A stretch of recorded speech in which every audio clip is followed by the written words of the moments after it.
Bonjour tout le monde, j'espère que vous allez bien aujourd'hui. Moi je vais très bien et je suis très contente de vous retrouver puisque c'est l'heure pour moi de vous lire le deuxième chapitre du tome 3 des aventures de Madame Poppy et de ses amis qui s'intitule Une canaille sème la pagaille. Alors, si vous êtes bien installés, si vous êtes prêts, je vous invite à ouvrir grand vos oreilles et je vous emmène. On y va? Chapitre 2. Sir Harold traversa la grande place, encore vide à cette heure bien matinale, pour se rendre chez Patrick et Pétunia Lapin, qui vivaient de l'autre côté du village, dans une petite maison creusée à flanc de colline. Passionné de jardinage, Patrick Lapin était renommé dans toute la forêt d'Evergreen pour la qualité de ses fruits et de ses légumes.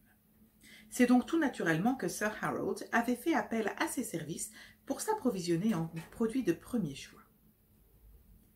À mesure qu'il approchait de la demeure des lapins, une odeur alléchante de chocolat chaud et de pâtisserie vint lui chatouiller les narines et attiser sa curiosité. « Tiens, il semblerait que l'on cuisine par ici, » pensa-t-il amusé. Il arriva enfin à destination et frappa à la porte. Il entendit un bruit de pas et la porte s'ouvrit, laissant apparaître un jeune lapin tout blanc, vêtu d'un tablier par-dessus sa salopette rouge. Paul était l'aîné des 10 enfants de Patrick et de Pétunia. Passionné de cuisine depuis son plus jeune âge, il passait son temps derrière les fourneaux dans le but de devenir un jour un grand chef cuisinier. Aussi, quelle n'avait pas été sa joie lorsque Madame Poppy, une dame renarde charmante chargée de superviser les préparatifs des festivités, lui avait demandé de préparer les pâtisseries qui seraient servies pour le goûter d'ouverture du carnaval. Avec beaucoup d'entrain, et malgré quelques péripéties inattendues, Paul avait offert aux habitants de Bluebells un assortiment de gourmandises toutes plus succulentes les unes que les autres. Pour couronner le tout, il s'était vu félicité par Sir Harold en personne, ce qui avait clôturé la journée en beauté.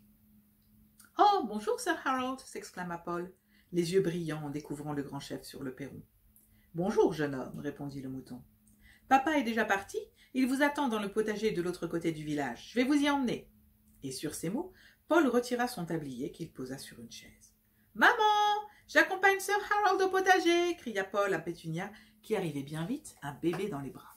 « Oh, bonjour, Sir Harold !» dit-elle à son tour au grand chef, debout sur le pas de la porte. « Mon mari souhaitait préparer votre commande avant votre arrivée. Il est parti très tôt, » dit-elle en souriant.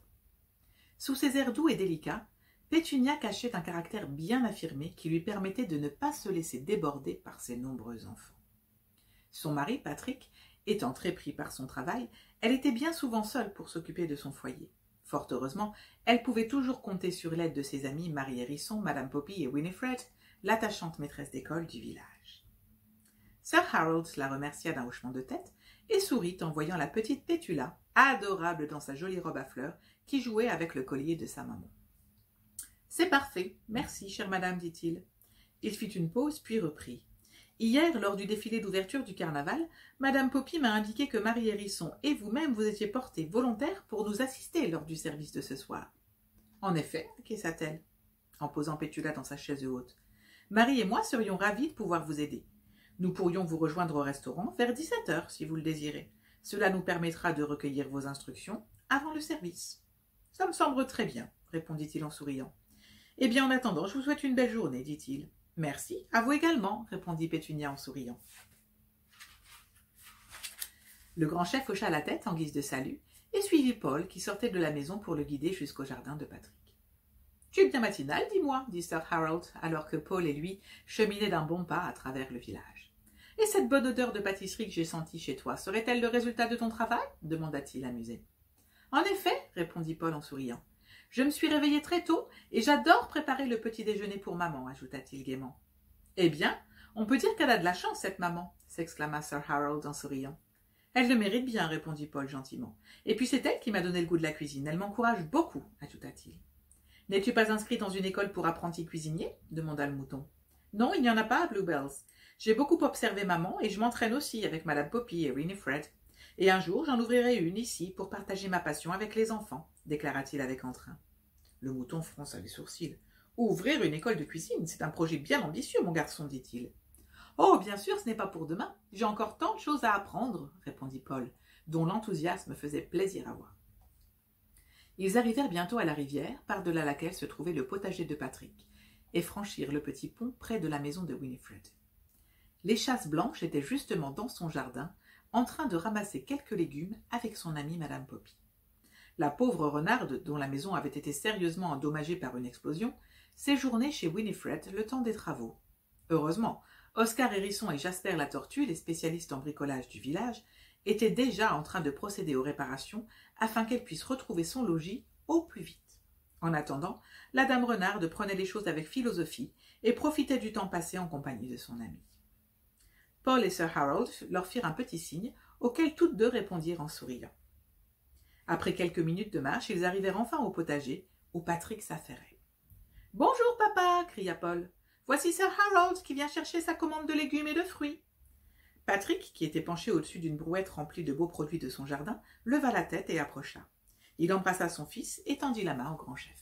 « Bonjour, Sir Harold !» salua-t-il en souriant. « Vous tombez à pic, tout est prêt, dit-il, en présentant la cargaison de fruits et de légumes qui formait un tas coloré des plus appétissants. Il y avait là de belles carottes, des choux raves, des panais, des poireaux, des oignons et de l'ail, des radis, des patates douces, du céleri, des salsifis, des épinards aux belles feuilles vertes et des asperges bien blanches. Et parmi les légumes, quelques fruits, des bananes, des pommes, des mandarines et des citrons, des fruits de la passion, des ananas et des kiwis mûrs à point. « Bonjour, répondit Sir Harold en observant d'un œil curieux le potager et ses alentours. Quelle ne fut pas sa surprise en découvrant l'étendue de ce qu'il pensait être un petit jardinet. Le domaine de Patrick s'étendait en effet sur un bel espace de plusieurs centaines de mètres carrés, et les rangées de légumes y étaient nettes et parfaitement entretenues. Un système d'arrosage courait le long des allées et devait s'avérer fort utile à la belle saison. Sur le côté du potager étaient alignées 2 grandes serres. La première abritait les cultures qui craignaient le froid mordant de l'hiver, comme les citronniers et les mandariniers. La seconde était équipée d'un système de chauffage nécessaire pour la culture de l'ananas et de la banane. Tout à côté était installé un cabanon en bois où Patrick rangeait son matériel.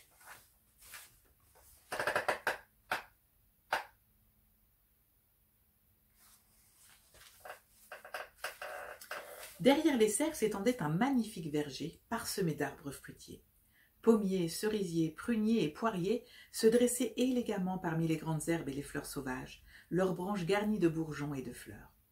Une petite partie de l'espace était réservée à la production de fruits rouges. Les arbustes, encore ensommeillés en ce début de printemps, donnaient l'été venu des quantités impressionnantes de framboises, groseilles et cassis. Enfin, une autre parcelle était consacrée à la culture des fleurs. Anémones, camélias, iris, jacinthes, narcisses et tulipes offraient aux visiteurs un spectacle coloré du plus bel effet. « Vous avez là un bien beau jardin !» s'exclama le grand chef impressionné. « Papa est sans aucun doute le meilleur jardinier de toute la forêt d'Evergreen, répondit fièrement Paul. Patrick sourit. « La nature nous offre des choses merveilleuses et il me semble important de tout faire pour en tirer le meilleur, dit-il. Voici votre commande, ajouta-t-il. Tout y est, comme vous le voyez. » Sir Harold inspecta soigneusement le contenu de la brouette et hocha la tête d'un air approbateur. « C'est parfait, dit-il. Ce sont là de beaux produits qu'il me tarde de cuisiner, ajouta-t-il satisfait. « Tant mieux, répondit Patrick. Je vous livre tout cela d'ici une quinzaine de minutes au restaurant. »« Très bien, dit Sir Harold. Je dois me rendre à l'épicerie, mais mon assistant Angus sera là pour vous accueillir. » Puis, s'adressant à Paul, « Pourrais-tu me montrer le chemin pour retourner au village ?»« Bien sûr, répondit Paul. » Le grand chef salua Patrick, et Paul et lui se remirent en route en direction de l'épicerie. Et voilà, c'est terminé pour le chapitre 2 des aventures de Sir Harold et de Paul. J'espère que ça vous a plu. N'hésitez pas à me faire part de vos commentaires, à me dire ce que vous en avez pensé, à partager si ça vous a plu. Et on se retrouve très bientôt pour le chapitre 3. À bientôt!